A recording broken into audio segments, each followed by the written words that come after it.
Helen Frankenthaler rivoluzionò il mondo della pittura con la tecnica del sockstain, un modo innovativo di usare il colore.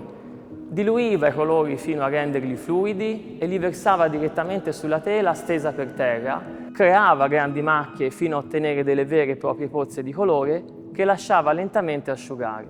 Questa tecnica nasce negli anni 50, quando Frankenthaler rimase affascinata dalla pittura gestuale di Jackson Pollock. Dopo questo incontro iniziò a sperimentare un nuovo modo di dipingere che si può vedere in opere come Open Wall del 1953.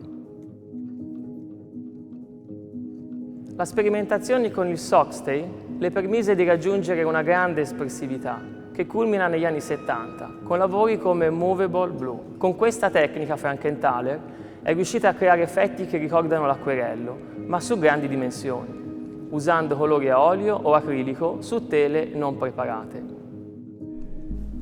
La tecnica del sockstain in italiano si traduce con il termine imbibizione a macchia. Io sto bagnando adesso la tela in modo tale da creare un maggiore effetto di sfumatura in fase di applicazione del colore, perché nell'opera Movable Blue si vede particolarmente bene questo effetto, che è dovuto da concentrazioni di colore molto dense alternate a sfumature di colore molto diluito, proprio perché l'artista ha usato molta acqua diluendolo molto.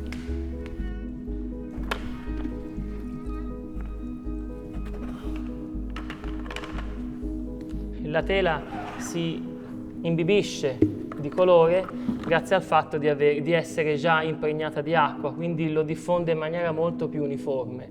Là dove invece la tela non è stata bagnata, vedete come la forma rimane molto più circoscritta della macchia di colore e quindi si può giocare con la scala cromatica, in questo caso monocromatica, bagnando più o meno la tela e intensificando anche la densità del colore che viene gettato. Asciugando, la discontinuità della superficie sottostante può in qualche modo facilitare la formazione delle pozze di colore.